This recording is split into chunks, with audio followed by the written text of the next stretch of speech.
नमस्कार, अथांग रेसिपीमध्ये आपलं स्वागत आहे। आज आपण बनवणार आहोत वटपौर्णिमा स्पेशल पुरणपोळी आणि आमरस थाळी। चला तर रेसिपीला सुरुवात करूया। पुरण बनवण्यासाठी आपण इथे घरी बनवलेली ही चणा डाळ घेतलेली आहे अर्धा किलो आणि बरोबर अर्धा किलो गूळही घेतलेला आहे। तर आपल्याला सगळ्यात आधी ही चणा डाळ 2 वेळा स्वच्छ पाण्याने धुवून मग ती 2 तास भिजत ठेवायची आहे। आपण इथे चण्याची डाळ अर्धा किलो घेतलेली आहे पुरणपोळी बनवण्यासाठी आणि ही चण्याची डाळ आपण 2 तास भिजत ठेवलेली। तर बरोबर अशा प्रकारे याचा तुकडा होतो, 2 तासात भिजली जाते। भिजवल्यामुळे मग चांगली शिजली जाते डाळ। थोडीशी याच्यामध्ये हळद टाकणार आहोत आणि कुकरमध्ये 4 शिट्ट्या करून घ्यायच्या आहे। डाळीचं प्रमाण जेवढं होतं त्याच्या डबल आपण पाण्याचं प्रमाण घेतलेलं आहे। आता याच्या 4 शिट्ट्या करून घेऊया।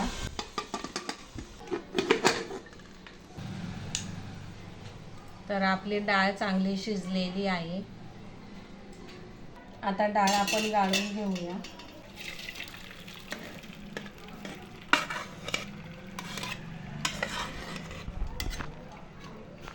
तर आपण एवढी डाळ आमटीसाठी ठेवलेली आहे बाजूला आणि बाकीची डाळ आपण सर्व अशी पुरणाच्या चाळणीमध्येच टाकलेली आहे। जेवढं जास्त पाणी आहे ते सर्व या पातेल्यामध्ये गेलं आहे। आता हे जे पाणी आहे डाळीचं काढलेलं कटाच्या आमटीसाठी यूज करणार आहे। आता हे आपण गरम करणार आहोत। ही डाळ जाड बुडाच्या ही कढईमध्ये आपण गरम करणार आहोत। तर लगेचच गूळ न टाकता ही 2 मिनिटं अशी जरा गरम करायची आहे। गरम करताना कधी पण जाड बुडाचं भांडं घ्यायचं आहे जेणेकरून खाली लागणार नाही। आता आपण गूळ टाकून घेऊया। आता गुळाला चांगलं जरा पाणी सुटायला लागलेलं आहे। तर हे सतत आपल्याला हलवत राहायचं आहे म्हणजे खालून लागणार नाही। स्लो ते मीडियम गॅस ठेवायचा, एकदम फास्ट पण गॅस ठेवायचा नाही। गूळ विरघळला की हे पुरण आधीपेक्षाही पातळ होतं। तर त्यावेळेस अजिबात घाबरून जायचं नाही। हे आपल्याला चांगलं सुकं करून घ्यायचं आहे। तर याच्यामध्ये आपल्याला एकदम थोडंसं मीठ टाकायचं आहे, जास्त टाकायचं नाही, नाही तर खारट होणार मग। आता आपण सुंठ, विलायची, जायफळ याची पूड टाकून घेणार आहोत। ही पूड 1 चमचा टाकलेली आहे। हे पुरण थंड झाल्यावरती अजून थोडंसं मग घट्ट होणार। तर आता बघा आपला कलथा बरोबर असा टाकून बघायचा, बरोबर उभा राहतोय। आता हे पुरण बरोबर झालेलं आहे। आपल्याला अशाच प्रकारे पाहिजे। गरम असतानाच हे पुरण आपल्याला गाळून घ्यायचं आहे। चाळणीखाली हा डबा ठेवलेला आहे। ही चाळण बरोबर या डब्यावरती व्यवस्थित बसते। आता थोडं थोडं पुरण घेऊन आपल्याला हे असं गाळून घ्यायचं आहे। तर गाळून घेण्यासाठी आपण ग्लास किंवा तांब्यात घेऊ शकतो। थोडं थोडं प्रेस करायचं आहे।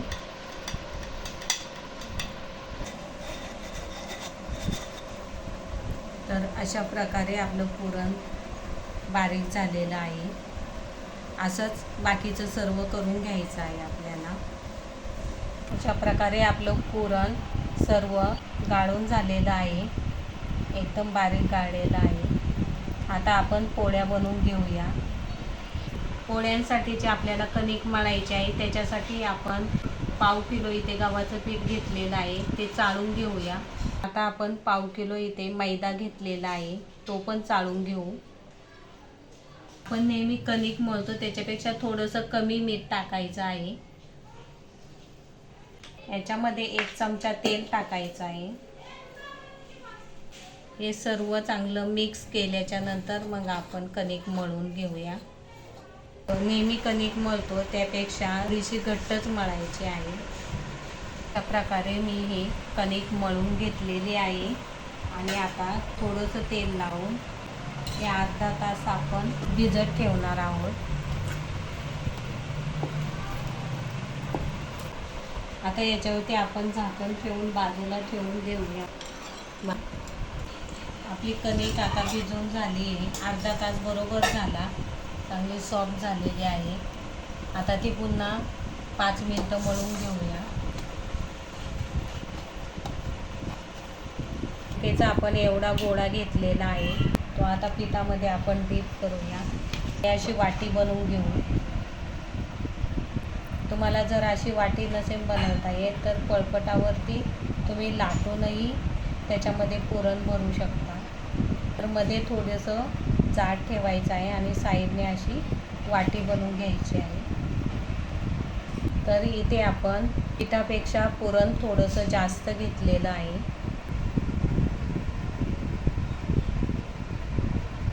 तर हे पुरण पूर्ण आतमध्ये आपण घालून घेतलं आहे. आता हे सील करायचं आहे. हे पीठ सील करताना घाई करायची नाही. पिठामध्ये चांगलं डीप करून घ्यायचं आहे आणि हाताने असं करून घ्यायचं, म्हणजे पुरण पूर्ण सगळ्या साईडनी स्प्रेड होतं आणि पोळी आपली फुगते. आता ही पोळी लाटून घ्यायची. गोल फिरवत लाटण्याला जास्त प्रेस न करता हळूवारपणे ही लाटायची आहे.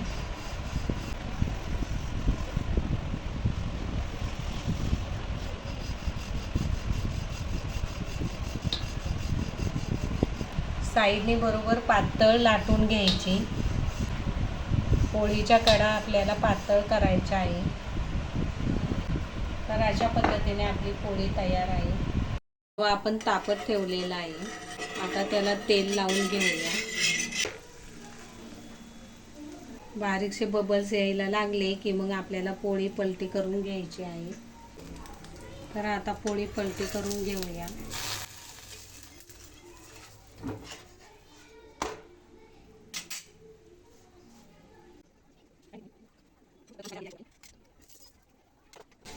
याला छानपैकी आता आपण वरनं तूप लावून घेऊ.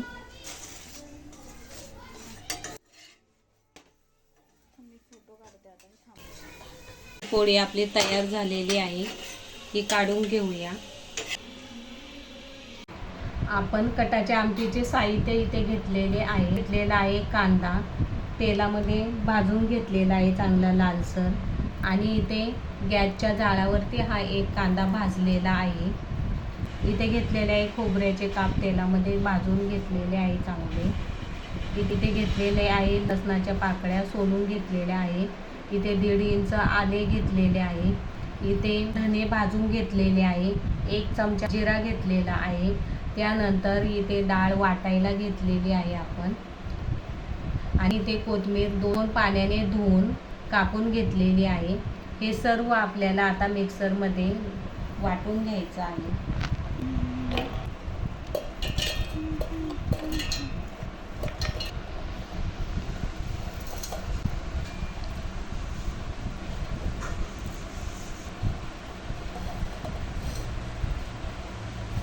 आपण सर्व साहित्य मिक्सरच्या भांड्यामध्ये काढलेलं आहे. फक्त ही जी डाळ आहे हे वाटण झाल्याच्या नंतर वेगळी अशी ग्राइंड करणार आहोत. याच्यामध्ये थोडंसं पाणी टाकून बारीक वाटून घ्यायचं आहे. तर अशा प्रकारे हा मसाला बारीक करून घेतलेला आहे. आता हा आपण काढून घेऊया ताटामध्ये.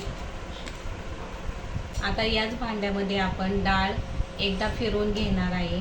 आपल्याला हा मसाला जो वाटलेला आहे तो तेलामध्ये परतायचा आहे, म्हणून डाळ अशी वेगळी वाटून घेतलेली आहे. एकदा फिरवून घ्यायची. तर अशा प्रकारे आपण डाळ वाटलेली आहे. आता कटाची आमटी तयार करूया. आपल्याला 3 चमचे कढईमध्ये तेल टाकून घ्यायचं आहे. आता आपण कटाची आमटी बनवणार आहोत. तेल चांगलं गरम झालेलं आहे. गरम तेलामध्ये टेचलेला लसूण आपल्याला टाकायचा आहे.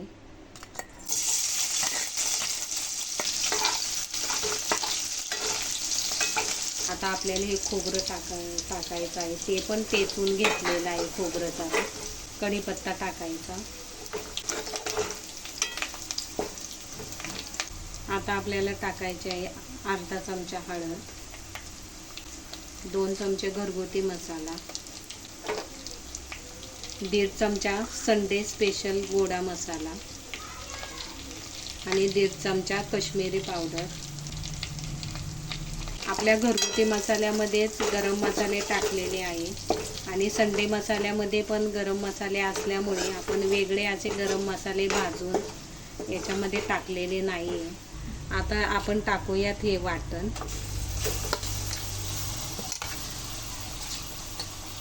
हे चांगलं हलवून घेऊया. कोथिंबीर, डाळ जे गाळून जे पाणी उरलेलं ते आता या कट्याच्या आमटीसाठी यूज करणार आहोत. वाटलेली डाळ याच्यामध्ये टाकलेली आहे. याच्यामध्ये आपण बरोबर 2.5 ग्लास पाणी टाकलेलं आहे. आपल्याला जेवढं घट्ट पाहिजे तेवढं करायचं. याला चांगली उकळी आल्याच्या नंतर आपण 5 मिनटं जरासं ठेवणार आहे गॅसवरती. याच्यामध्ये चवीपुरतं मीठ टाकून घेऊया.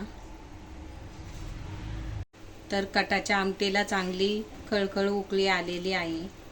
आपण थोडीशी वरून कोथिंबीर टाकून घेऊ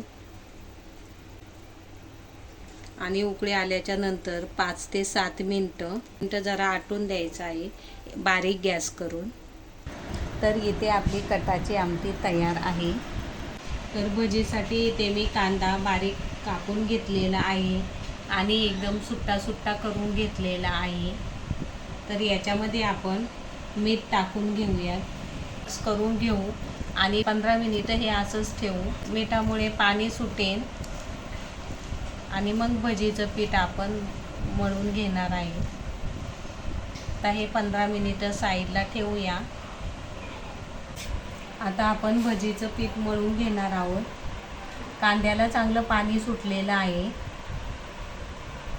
त्याच्यामुळे भजीचं पीठ मळताना पाणी टाकायची गरज नाही आहे. 3 कांदे कापले होते, तर त्याच्यामध्ये आपण 1 वाटी चण्याचं पीठ टाकणार आहोत. 1 चमचा ओवा टाकणार आहोत. अर्धा चमचा हळद टाकणार आहोत. थोडीशी कोथिंबीर टाकणार आहोत आणि याच्यामध्ये आपण 1 चमचा जिरे, 6 ते 7 हिरव्या मिरच्या आणि 6 ते 7 लसणाच्या पाकळ्या सोलून ते मिक्सरला जरासं फिरवून घेतलेलं आहे. आता हे भजीच्या मिश्रणामध्ये टाकूया. आता हे मिक्स करून घेऊया चांगले. थोडंसं पाणी टाकू. तर अशा प्रकारे आपण भजीचं बॅटर तयार केलं आहे. आता भजी तळून घेऊया. तर आता आपण भजी काढून घेऊयात.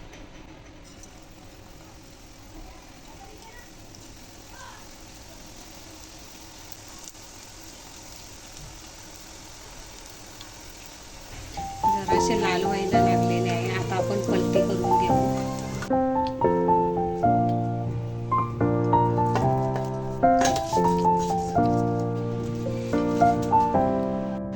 अशी ही वटपौर्णिमा स्पेशल थाळी तयार आहे. ही रेसिपी आवडल्यास अथांग रेसिपीला लाईक करा, शेअर करा, सबस्क्राईब करा. खा आणि स्वस्थ रहा.